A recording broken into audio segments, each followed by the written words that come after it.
you. This is Malvika. I'm part of Economic and Political Weekly's editorial team. Uh, and I would like to welcome all of you to EPW's webinar today on the agricultural reforms in 2020, one of the most important issues affecting the country today.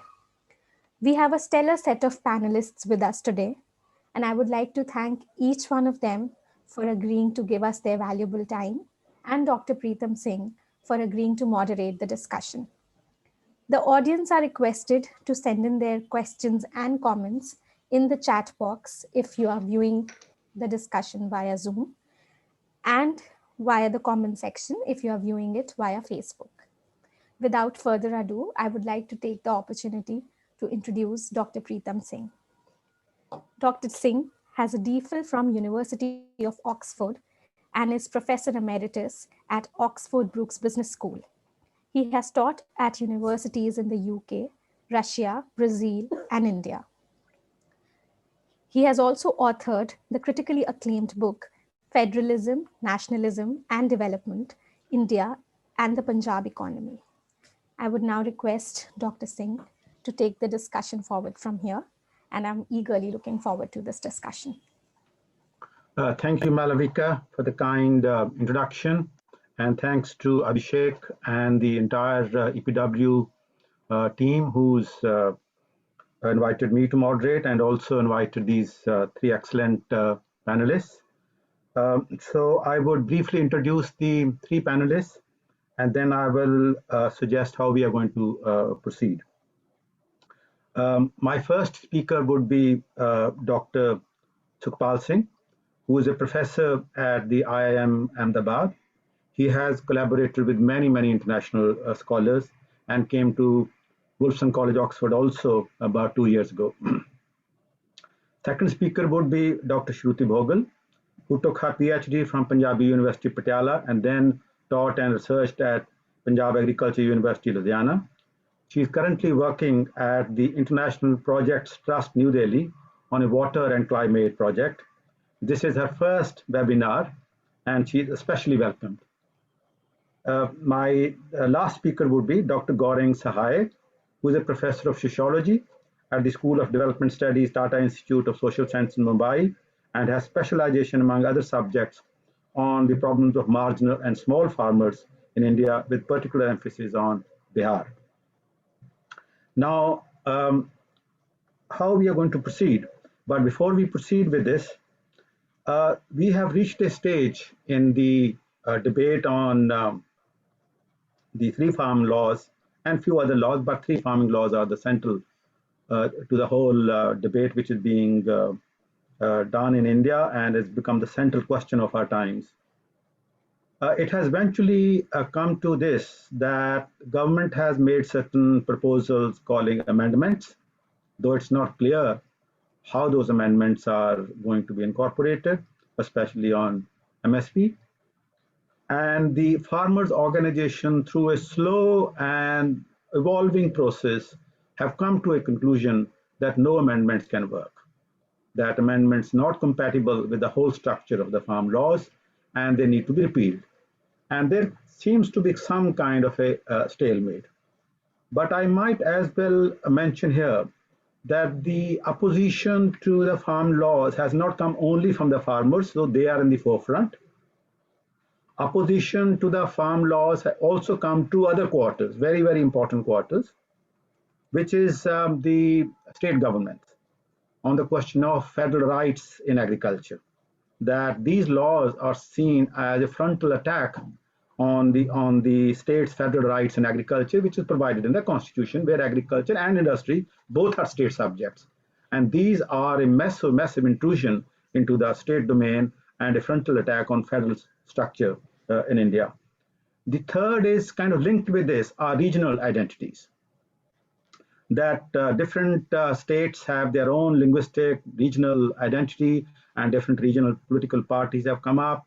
They have started feeling that the project of Hindu nationalism, an overarching unitarist Hindu nationalism, is aimed at diminishing them and undermining those regional identities, because they think that Hindutva sees the development of diverse and plural regional identities as undermining one unified Hindutva project. And therefore, this is part of not only an economic project, but also a political project.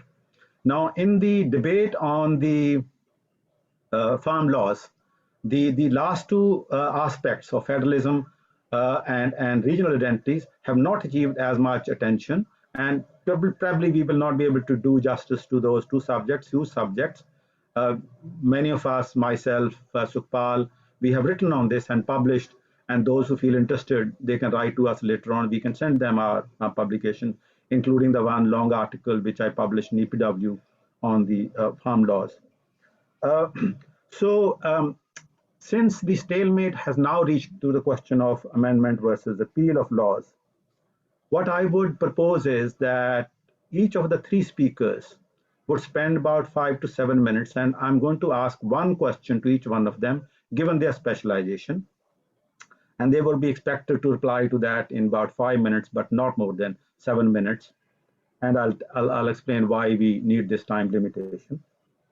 And then after each one of them spoken, one by one, then I might ask some further questions to clarify, or the three panelists I might suggest might want to clarify each other's point of view. And that should take up about 30-35 minutes. We want to spend a considerable amount of time, 25 minutes, half an hour, on question answer sessions on which we will raise. I will be able to see questions in the chat, but I won't be able to see questions in the Facebook live stream. So Malvika, someone would need to pick up important questions for my attention in the chat box. Yes, we will do that. Yeah, yes, we'll make those available to you. Okay, right. So I will start with Professor Sukhpal Singh. Professor Sukhpal Singh, in the light of the stalemate reached between the central government and the farmers' representatives on the repeal of these three farm laws, how do you evaluate the proposal on contract farming in one of these laws? Thank you, Professor Pritam Singh. Good afternoon to all of you, or good morning, wherever you are. It's a pleasure to be part of this group. Let me get into this question in terms of answering it head on. I think we need to recognize this, that contract farming is not new to India. It has been there even before it became legal. Punjab was incidentally pioneer in this by bringing the Pepsi project in the late 80s to Punjab for diversification to horticulture crops. It had Pepsi undertaking contract farming in potato, tomato, and chilies. It's still operating there actually. But contract farming was not legal in India until 2003 because agriculture and agricultural markets have been the domain of states. And contract farming more so because it's more about farming and less about marketing. Yeah, because if the farmer agrees to grow for a contracting agency, then it involves more of this 5 or 6 months or 3 months of production engagement rather than the final act of buying from the farmer or farmer selling to contracting agency. So in 2003, as one of the three channels under the Model APMC Act, which was still APMC Regulation Act, the union government asked the state to amend their acts to allow contract farming along with direct purchase and private wholesale markets. So it was under the APMC Act, which is a state level act, as it was supposed to be under the constitution. But the government of India was like worried that the speed of agricultural market reforms is not as fast and the reforms are not as widespread as they should have been. So here and there, after 2003, there have been attempts from the union government to intervene in this domain. And first of that was by the UPA itself in 2008, where I had access to some of the papers, where they wanted to consider taking agriculture and agricultural markets to the union or the concurrent list. What has happened now, what considered once. It was in circulation for about a few months, but not really made very public. Then Punjab set the actually cat among pigeons in 2013, when instead of amending the APMC Act as per the Model APMC Act 2003, it made a separate law on contract farming. Because there's some political economy of agricultural markets in Punjab, because of which they could not amend the APMC Act in toto. So they said, okay, contract farming needed for Punjab. So we would allow it under a new act. That act was passed, but let me also state it never operationalized after 2013. The government of India picked up this idea, I call it a bad idea, from Punjab, and said that since contract farming involves taking a permission from APMC, we should take it out of the APMC domain and it should be a separate act. So in 2017, when they came out with another model act to speed up the reform further by including livestock under agriculture produce and also changing the direction of the act from regulation to promotion and facilitation in 2017, they took out contract farming from this act and made a separate model act on contract farming, which was titled Agriculture Produce and Livestock Contract Farming and Services Promotion and Facilitation Act 2018. So it is now that finally the government took the step of taking charge of legislating on these two aspects of agricultural markets with the help of what we call APMC Mandi Bypass Act and separate Contract Farming Act, which has a complicated name, but I just call it Contract Farming Act. Now, I have a few issues with this, other than the fact I said that it was a state domain and government has taken it to the concurrent list and legislated on it. The issues with this are that basically this is being done to promote private investment, private corporate investment in agriculture, and also to integrate markets.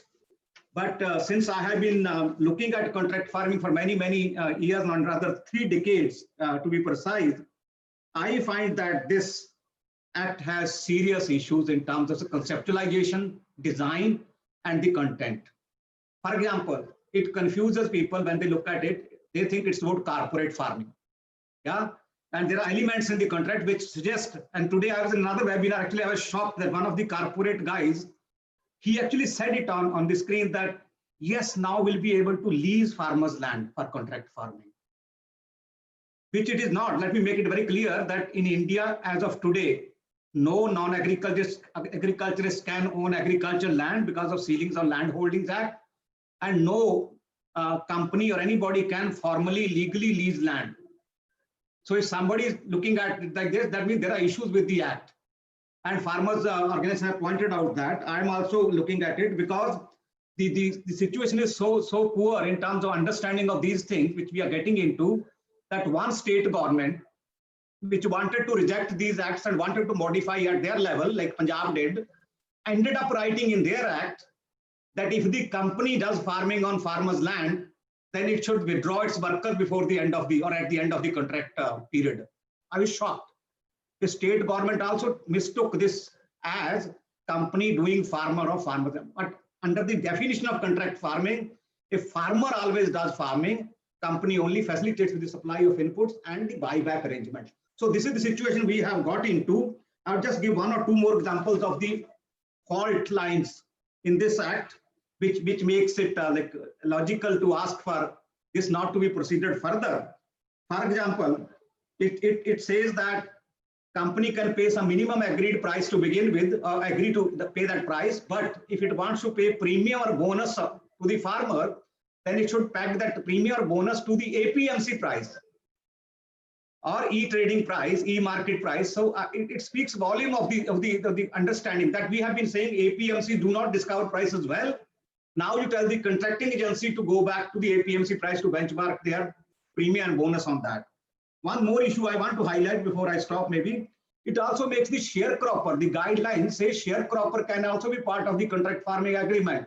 I have never seen this anywhere in the world where sharecropper is made a part of, and it's not only he's made partner, made a part of the agreement, it's also stated that then he will be responsible for receiving these inputs from the company and making sure that inputs are used well. Yeah, so there are this kind of thing. The other major fear is about the land being taken away by the companies. Though I have been arguing that the act clearly writes that the company cannot transfer, lease, mortgage, or sell farmers' land. But there's one clause when it comes to dispute resolution, where it says that if there is a penalty which is levied on the farmer, then that penalty or dues can be recovered as it is an arrear of land revenue. Therefore, the non-contract land and property of the farmer can be brought under what is called auction or purki, we call it, yeah, that you can recover it from that. So that is another problematic part of it. Now, last point before Preetham Singh asked me to shut up, that I feel that the 2003 Model APMC Act, which had contract farming provided under it, was a much better framework. It had mandatory provisions, which should go into every contract to protect farmer interest. It had optional provisions. It even had a model contract farming agreement. I think we have thrown the baby with the bathwater by moving away from that. We should have strengthened that rather than bringing very, very ill-designed, poorly designed contract farming act. Thank you very much.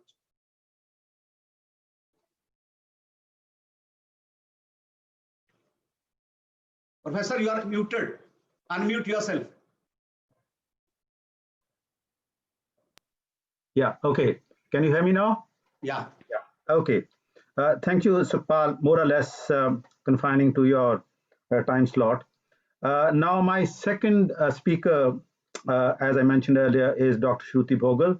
And my question to her is that in view of the central importance of MSP in the current stalemate between the government and the farmers' representatives, please highlight the weakness of the government assurance within quotes, assurance in MSP, and the farmers' demand that such an assurance is not tenable and 3 laws need to be repealed.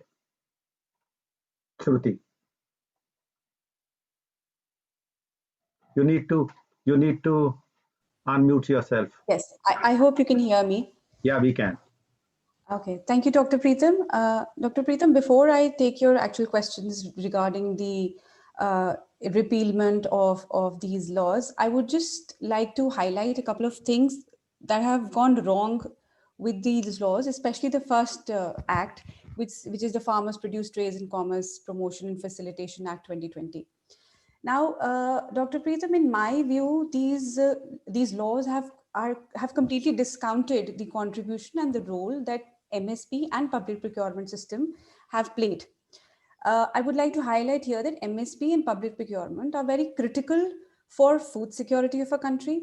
They are very critical for the public distribution system. They are critical to bring about crop diversification, which is lately being talked about and which is essential for ecological sustainability. And above all, MSP and public procurement system continue to play an important role in order to alleviate agrarian distress. Now, yes, over a period of time, agrarian economy did develop issues. There were weaknesses and shortfalls which needed to rectify, and we needed reforms. But the reforms specifically needed to target the problems that are there. First and foremost, the most important problem in my purview, in my understanding, and as the farmers are also, farmers and the experts have been recommending it, was regarding the inadequacy of MSP. Now, ever since Swaminathan report came out regarding MSP, farmers have been demanding of fixation of MSP as per Swaminathan cost formula, which was C2 plus 50%.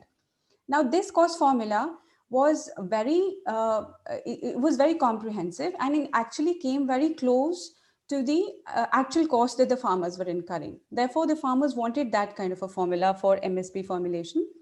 But, and yes, the existing government did promise it, but they reneged on their promise, because the existing formula that is being used for MSP calculations is A2FL plus 50%, which does not cover the cost that the farmers are incurring, hence the economic distress.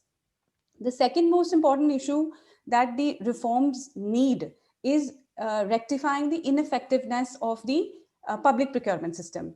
Now, as we all know, that the government announces MSP for 23 crops annually, but hardly 2 or 3 are actually procured publicly in the public markets. Therefore, there was a need to expand the expanse of public procurement for all the crops. And one of the government reports that came out, and the government representatives have been very loud about it, is the fact that they believe that MSP is the public procurement on MSP is effective for just 6% of the agricultural produce throughout the country. Well, I would like to say that these experts have completely disparaged the fact that the rest of the 94% of the produce that the farmers are producing, they are also insisting on being covered under the public procurement system. So these were the two main issues that needed to be addressed. And of course, there were a couple of weaknesses in the existing APMCs in the public procurement, like the direct payment system or the infrastructure, etc. And that had to be looked into it. But what the new laws are doing it, they've completely ignored these issues, and they're going to create an environment where eventually MSP and public procurement will become inconsequential. Now, public procurement and MSP materialize in the APMC mandis, or we call them the regulated mandis, or the government, the mandis which are controlled and regulated by the government. Now, we need to understand that these APMC are very critical. Why? Because they're not only just a place, physical place for sale and purchase of the produce, but they contribute to the local economy as well. That is, whatever revenues collected from these mandis, the state uses this revenue towards the development and maintenance of infrastructure, be it rural infrastructure, the link roads, the marketing infrastructure, and also directly on personal farmer welfare. For instance, they use this revenue towards health and accidental insurance of farmers. And I would like to quote an instance from here. I remember in the last fiscal year, the Punjab Mandi Board had spent a considerable amount towards debt relief to the tune of about 700 crores. So these, the APMC mandis, the public procurement, they all play a critical role. But what the new laws are suggesting is, in my opinion, they're based on the idea of laissez-faire, where the government is trying to minimize its role. So, but the government is claiming that they're trying to give freedom of choice to the farmers. They're trying to create open market for the farm produce, and they're trying to create one market, one nation. But to be honest, there is to be honest, the farmers already have this freedom. They can sell anywhere and to anyone throughout the country. And secondly, regarding the open market, we have to understand that agricultural markets are very, very different from the manufactured goods market. So whatever principles we are applying there towards the open market, they cannot be applied to the agricultural markets. And with regards to the popular quote of one nation, one market, this is a flawed concept in my opinion, because evidently these laws are laying the foundation for one nation, two market system, where the private mandis are going to be parallel to the public mandis, and don't even have a level playing field. So eventually the private mandis are going to cannibalize the public markets, and the public mandis are going to will cease to exist. And in my opinion, once they cease to exist, the entire idea of public procurement and MSP becomes inconsequential. So, and we need to take evidences in consideration. When we have evidences from our own country where the states who are not covered under the public procurement system or the APMC system are suffering. For example, the most talked about these days is Bihar. So over a period of time, if you can compare the pre and the post APMC system, when they gave up the APMC system, the income of farmers the real income of the farmers have considerably gone down. It has declined to the tune of 7%, while for the rest of the India, on an average not the rest of the India, I'm sorry to say, on an average for the country, it's gone up by 49%. And moreover, reports say that the farmers in Bihar are getting 20 to 30% less price than what the rest of the states are getting. So why are we trying to force or ram such an idea on the rest of the country when this is not working in one of our own states? So to conclude, I would like to say that eventual redundancy of APMC and the public procurement system will have grave socioeconomic complications. Now, the government is saying that they want to, they're ready to assure the price, but they're gonna be giving it in writing. Well, I believe that is not sufficient, because what they're going to give in writing does not actually apply, and it does not address the farmers' issues at this juncture. So, if you agree that there are flaws in the farmers, see, the entire idea of this is towards farmer welfare, and if the farmer is not convinced that these are towards his welfare, I don't understand the point of why we pushing it down their throat. So. The reforms are required. It is essential, but the government, what the government needs to do is probably, get back to the drawing board, get all the stakeholders on board, And the most important stakeholder who has been and always will be are the farmers. So their point of view, their concerns need to be addressed, and maybe new set of farm laws or new set of reforms need to be brought in. Okay. Thank you, Shruti. And we move to Professor Gaurang Sahai. Professor Gaurang Sahai, the government claims that these farming laws are to increase the choice of the farmers to get the best price for the products in the market, which Shruti has also partly covered. How do you assess this claim from the viewpoint of the possible impact of these laws, if not repealed, on marginal and small farmers in India, especially in the light of your field experience of studying such farmers in Bihar? Yeah, hello. Yes, hello. Hello, Professor Pritam. Yes. Thank you very much. This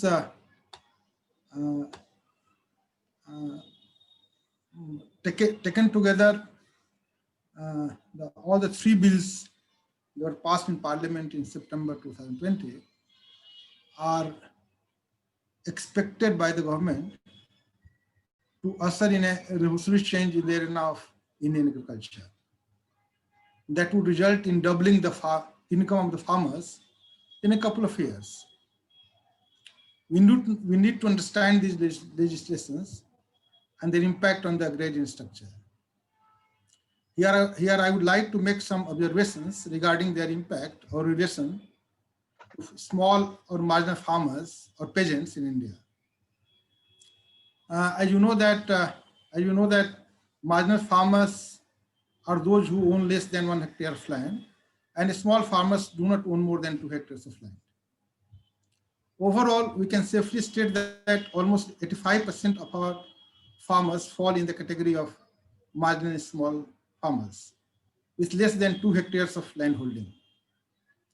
The size of the average operational land holdings for small and marginal farmers has shrunk to the level of 1.10 hectares in 2015-16, according to the provisional estimates of the 10th Agricultural Census 2015-16. And a small and marginal holdings constitute almost, the 90% of our total agricultural land holdings. Another striking feature of India's agriculture is the continuing trend of increase in the numbers of marginal and small holdings in the country. What is more worrying being the fact that marginal and small farmers constitute around 90% of the farming population, but cultivate very small percentage of land in the country.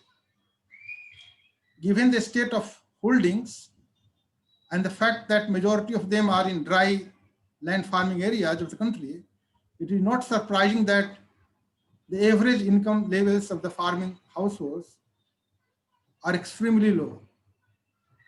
What is alarming is the fact that almost 1/3 of their income come from wages.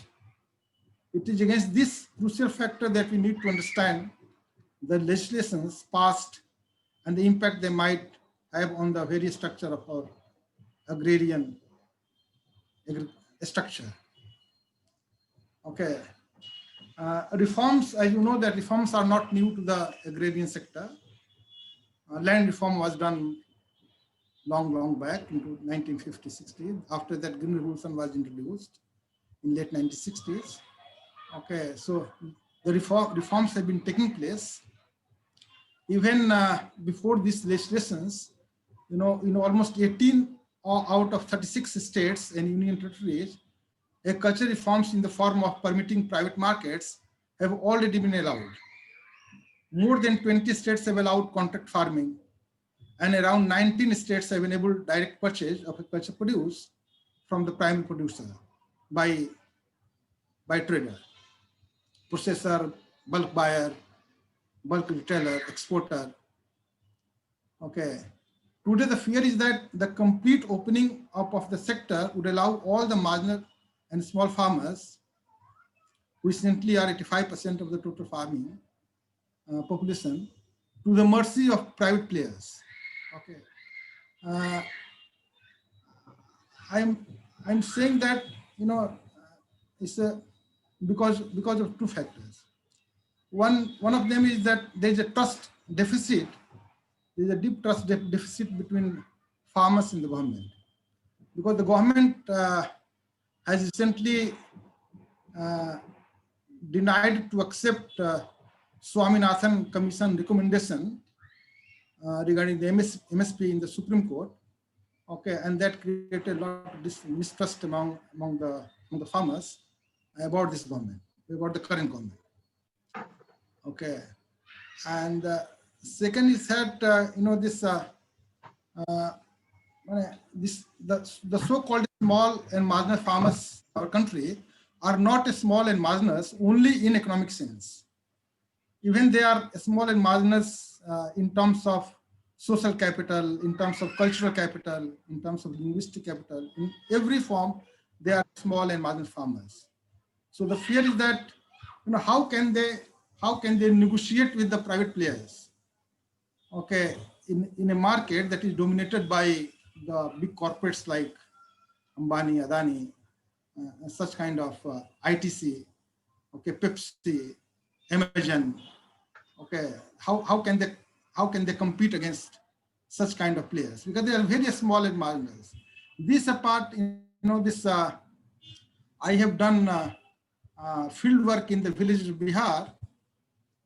Recently, I conducted a study and published my paper in EPW a couple of months before. In that study, I found that around 1,000 households out of 1,300 households do not own more than 3 acres of land. Do not own more than 3 acres of land. Okay, if this is the condition of the small and marginal farmers, how can they compete? Okay, in this private market. This apart, I would like to tell you that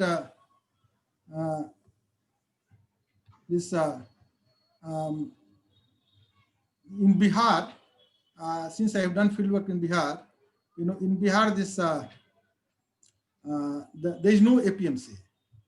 The Bihar government has dismantled APMC long back, I think 15 years before.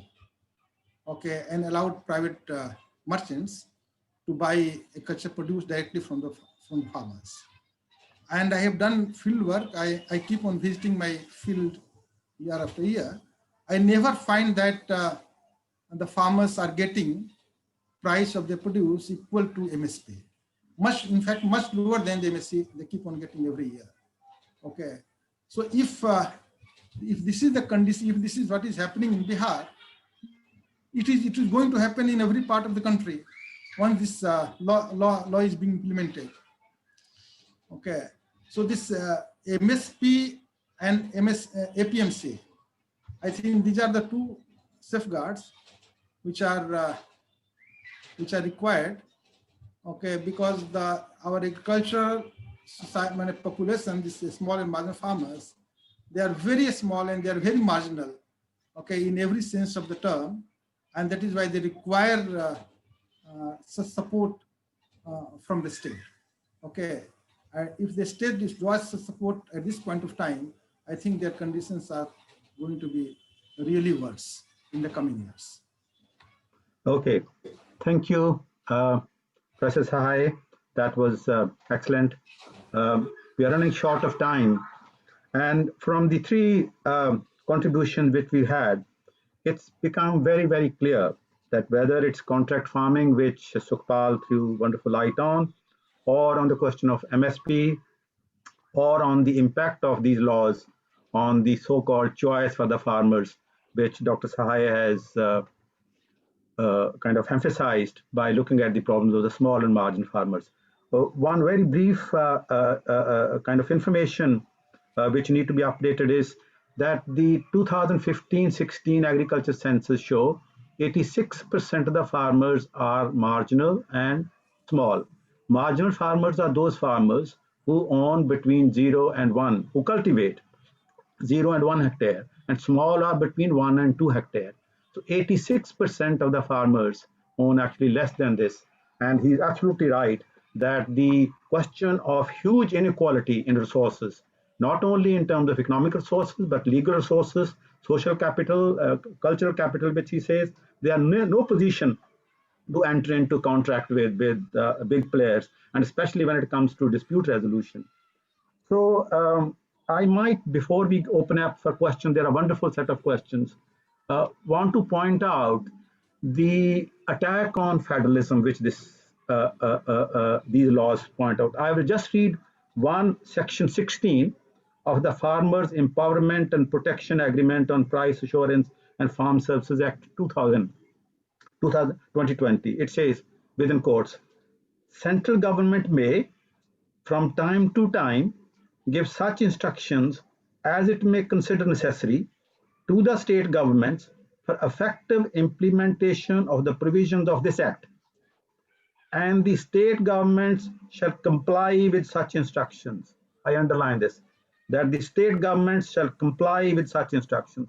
So no scope is left for any illusions.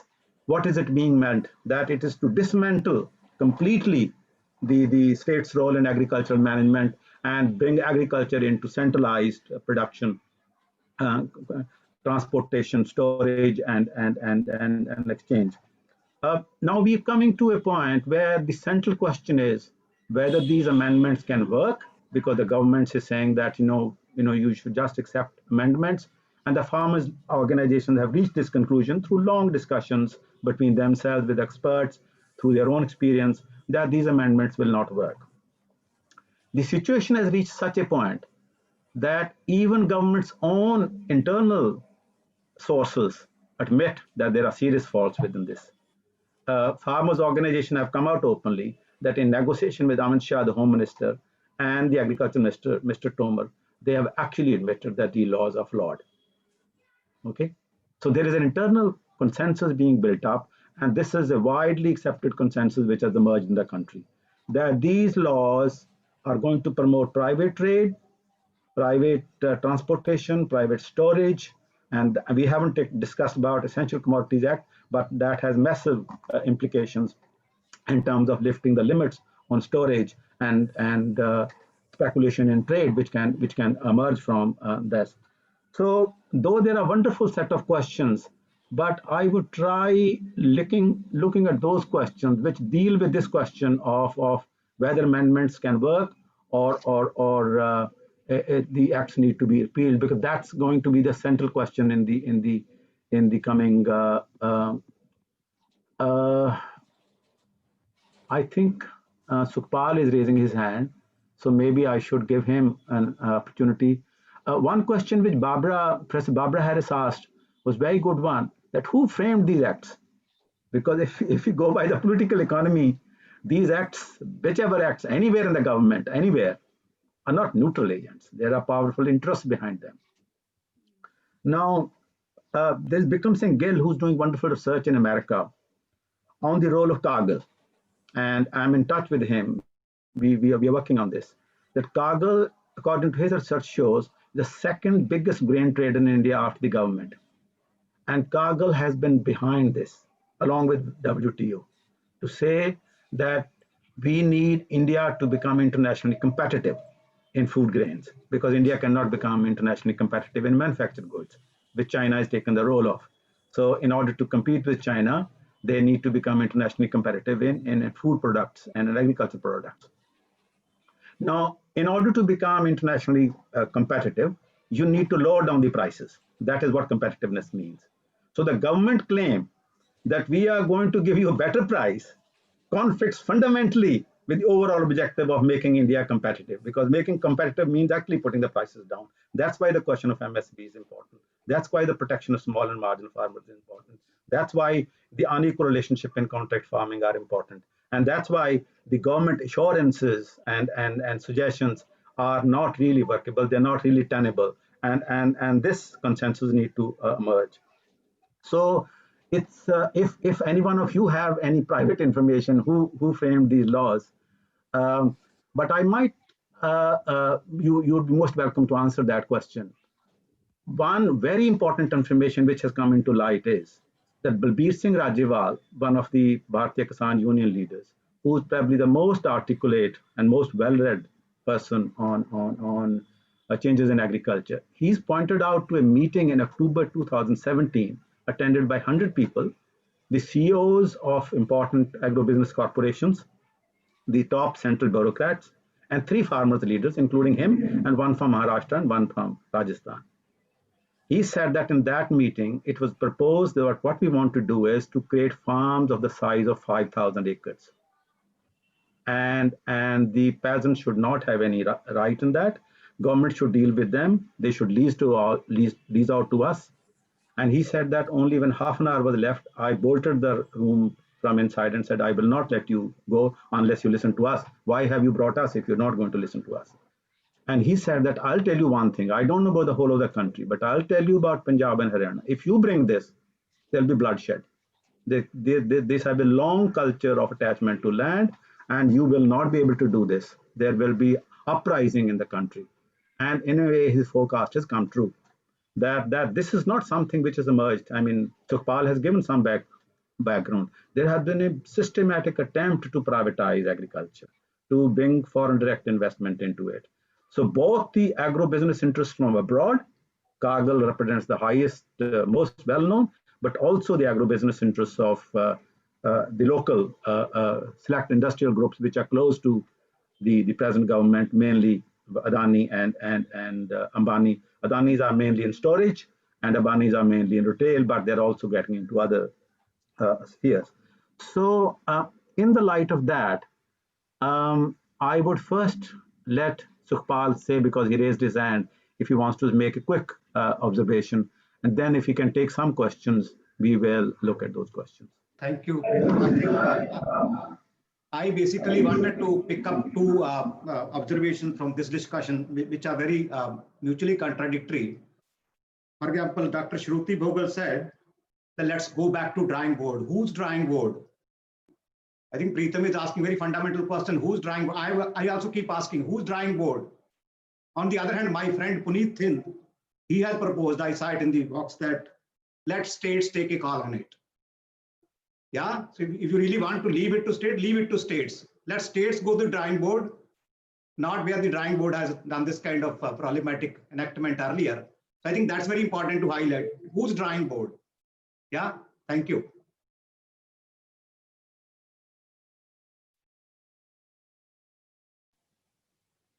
You are muted. You are muted. Question from R.S. Mann saying that, what do you think the role of the Congress has been in power?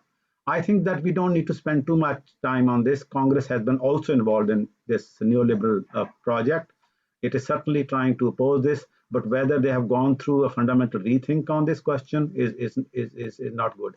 I think the point which Sukhpal has raised about the, coming back to the drawing board, I think what Shruti had in mind, if I understand her correctly, she can correct me if I'm wrong in understanding her, that these laws need to be repealed.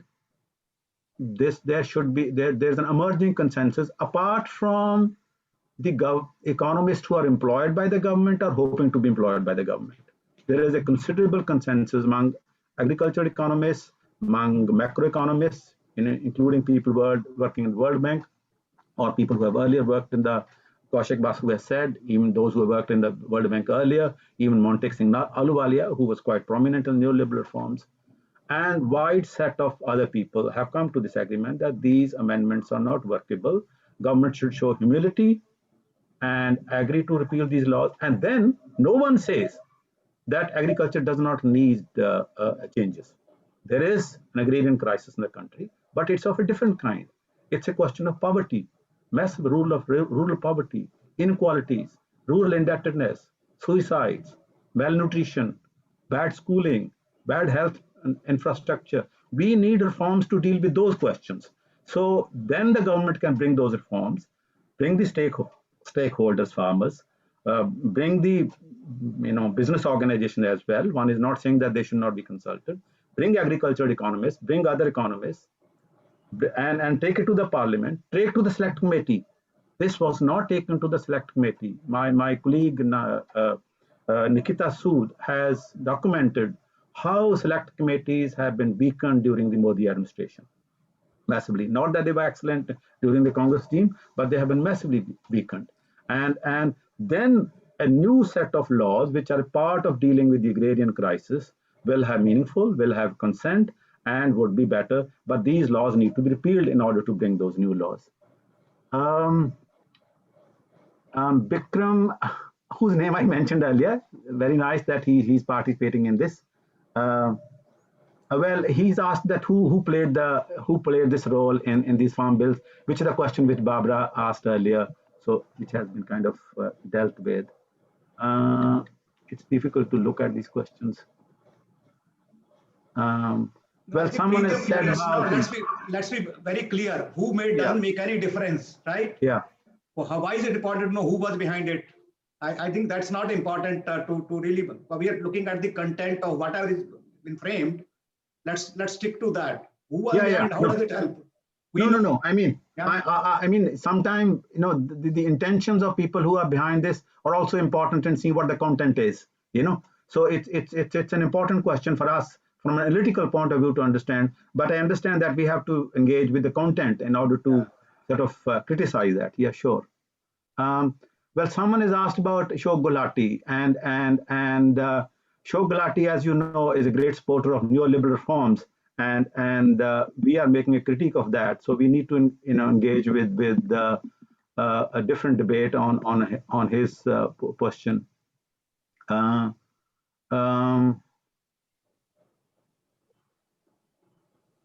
Dr. Sukhdev Singh Sohal, who is a historian, has asked a question to any of the panelists that what sort of political economy is at work in the right-wing formations in India, US, Brazil, and Turkey. Is the category people out of its purview? Anyone wants to quickly make a very quick, because we're running short of time, that he's trying to say that there are similarities between what's happening in USA, Brazil, and Turkey and India. I did refer briefly, but we don't have the time, that this is a part of the Hindutva project. One agricultural and one India, one agricultural market, one Citizens Act, and dismantling of Jammu Kashmir, new education policy. They're all part of that, overarching, homogenizing India. So there is a, to answer very briefly Sukhdev Singh Sohal's question, there is a similarity, but obviously change is taking place in US. How serious that change is, we can't say at this moment. Right.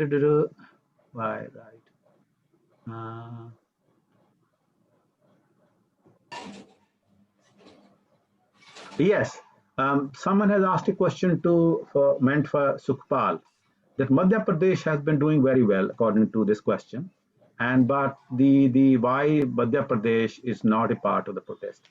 Sukhpal, would you like to answer that question? Yes, I have the data actually. The MSP availability in Madhya Pradesh is not as good as in Punjab, and recent acts have led to 47 markets getting shut. APMC market get shut in the last 3 months or 2 months after the acts came into force. 140 plus markets, APMC markets suffered a business loss of 40 to 60% in the turnover, and Mandi board has lost the revenue by more than 60%. They are not able to pay salaries. So it's already showing, the impact is already showing on the ground. So Madhya Pradesh, you have this Mr. Kaka, he's there very much there leading the protest in the order. So only thing that it's not that close to Delhi as Punjab or Haryana are. And so it's not that. The other part I want to say, a lot of people ask this question, why Punjab, Haryana? I always say those who are not tasted the MSP, how would they know what they are losing? Yeah, in fact, some farmers in states like Bihar or Chhattisgarh are looking for new buyers, saying somebody may come and give us what is called close to MSP price, better price. So let's not see, India is very diverse. One side doesn't fit all. Let's not expect similar kind of reaction from everywhere, because people have benefited differently from state intervention in agriculture. Kerala never had APMC, so how would you ask them to react? Of course, Kerala Assembly is going to now reject these laws by calling a special session. So I think we need to appreciate the diversity and differential impact of government policies on different farm groups and regions. Absolutely right. And I think you and Shruti both mentioned that agriculture is very diverse in the country, and one agriculture, one market is not.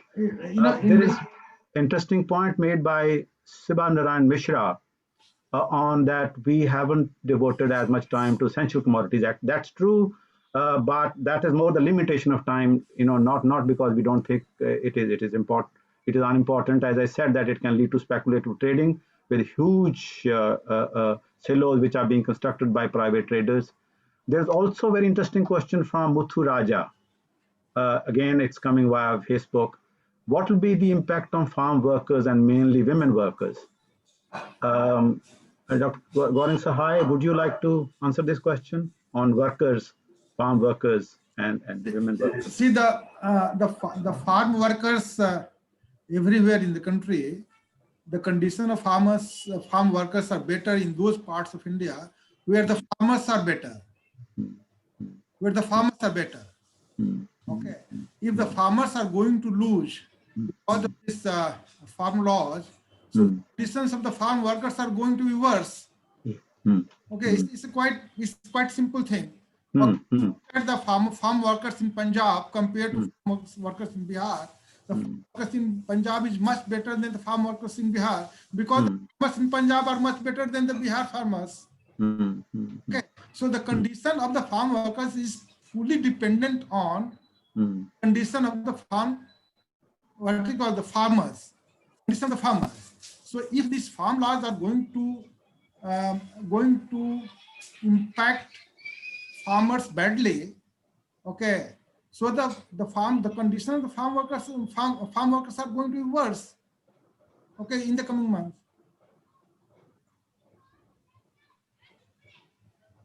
Let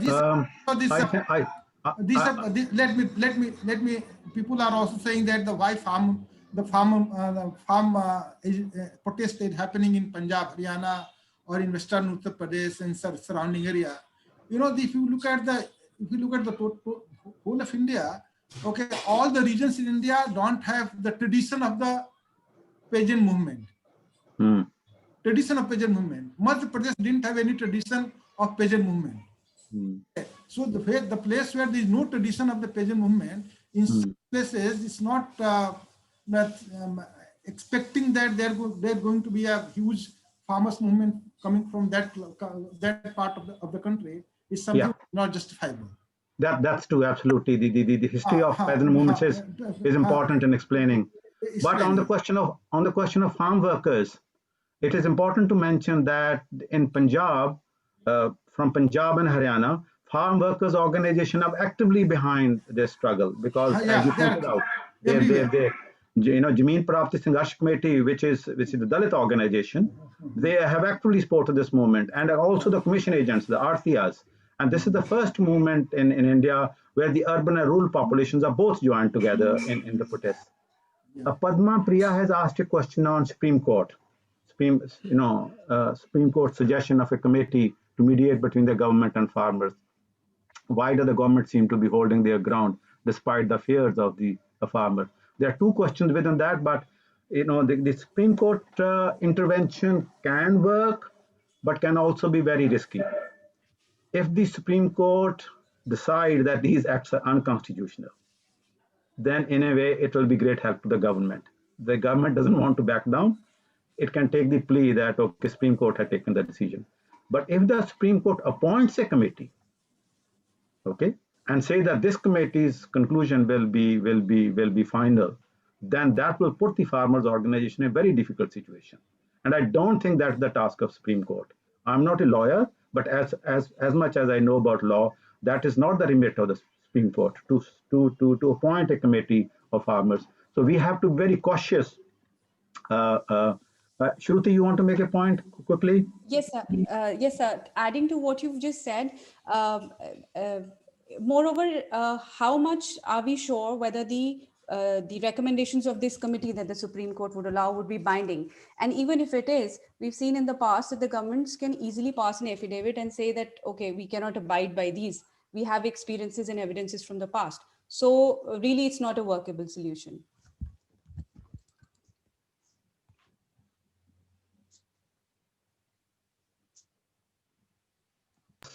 We are allowed to. There is again another question from Sukhdev Singh Sohal. and it is directed to Shruti Bhogal, that has the hunger index been factored in the new Farm Acts as with the collapse of PDS? Well, I think that I don't need to put Shruti on the spot, that hunger index certainly has not come into this, passing of these laws. Mm,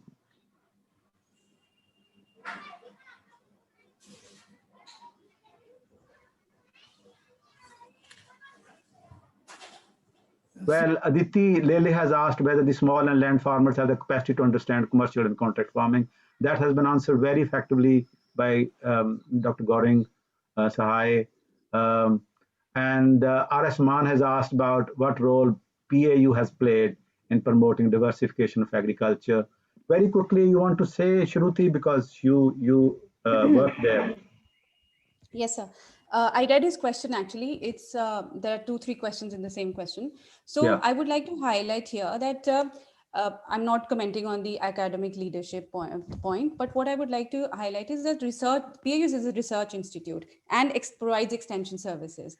So Yeah. it has been doing its part. We have a PAU has a very huge network of KVKs and extension workers who have been promoting it. But we have to get to the ground reality that even if you promote, how much ever you paint a picture that's going to be very good for you, unless the farmers are seeing the results on the ground. Because I interacted with a farmer who said that they actually believed everything that PAU experts say, and then they started doing the popular farming as well. But he says when the time came to sell it, there was no market. Nobody came to pick it up. Same for other commodities as well. When there is no public market, when there is no effective MSP, I don't understand any rational person shifting from an assured price crop to a crop which doesn't have an assured market. So role of PAU has been going on regarding the research and extension services, but the main role has to be played at the policy level.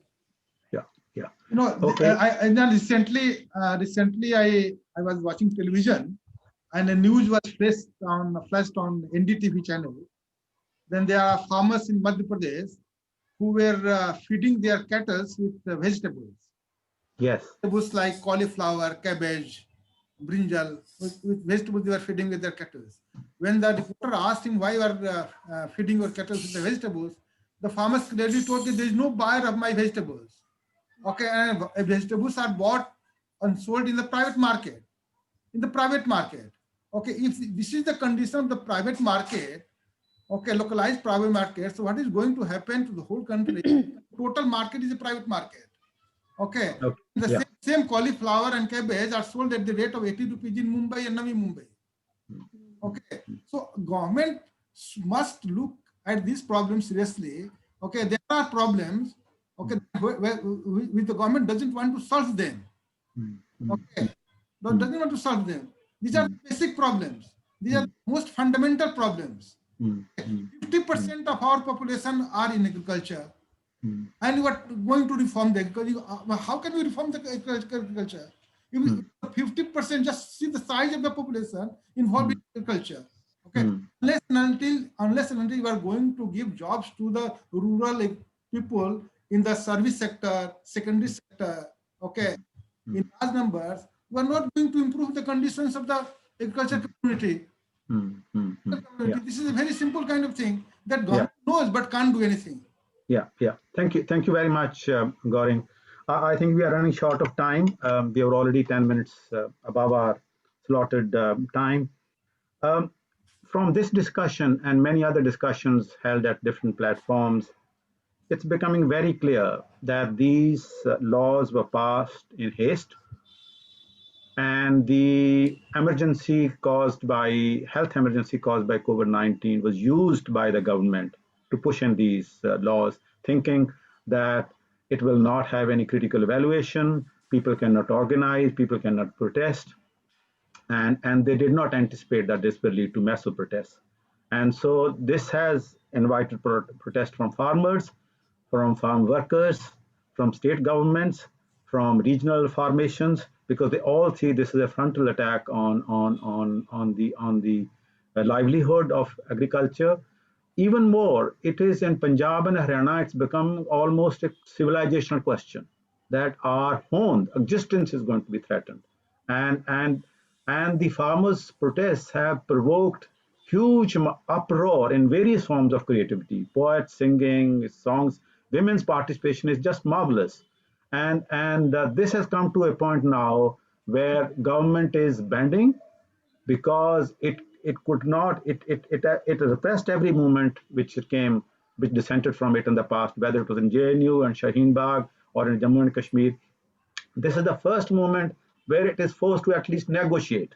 And now it's trying to say by saying that, you know, if you accept the amendments and not the rules, but consensus is emerging in the country that amendments are not going to work, they are not workable, they are not tenable, they are contradictory, there is not internal coherence within them, and it is not for the small and marginal farmers or even for the middle farmers. It is to protect the interest of private corporations involved in agriculture and to deepen their interests. It's becoming clear day by day. One final point I want to make. This is the first post-independence movement which is becoming totally opposed to business. Business should be worried about this, even those who are supporting the government. There is a concerted campaign, Punjab and Haryana, to boycott all Reliance products. Okay, not agriculture products, but even telephones. So from the viewpoint of government trying to promote business, it is leading to an upsurge of anti-business sentiments and behavior, and it's not going to die down. So there are massive achievements of this: the non-violence, the peaceful, the rational arguments with the farmers' organization, 32 organizations only from Punjab, but 500 from all over the country, being able to reach a conclusion which is commonly agreed, despite difference in their background, despite difference in their political formations, they have been agreeing on this. This is a marvelous example of pluralism and democracy which these farmers' organizations have proposed. Someone has asked a question whether a certificate will be given for participation. I think Malavika can answer that question, and I would hand it over to her to conclude. But before I conclude, I thank all of you, Professor Iqbal Singh, Dr. Shruti Bogle, Dr. Gaurang Sahai, for your wonderful contributions and enriching the debate and further, strengthening the consensus that these laws need to be repealed. Malavika. Thanks. I'd like to thank all our panelists and Dr. Preetham Singh for conducting this wonderful discussion.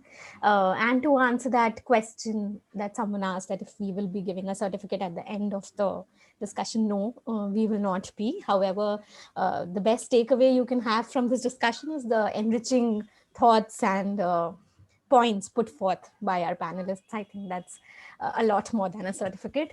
I would like to thank... Will this be shared in YouTube or somewhere later on for public distribution? Yes, this will be on Facebook. Okay. So on our Facebook page. Yes. Okay. All right. Yeah. Thank you. And I want to thank all our audience who have asked some really thought-provoking and insightful questions. And definitely there are so many other dimensions and aspects that can be explored related to the topic. So I would urge our audience to head to our revamped website to read the scholarship of our panelists as well as other experts on the subject. And please follow us on Facebook, Twitter, Instagram, and LinkedIn to stay updated with our future events. Thank you once again, all of you, and Dr. Singh. Thank you so much. Thank you. Thank you. Bye-bye.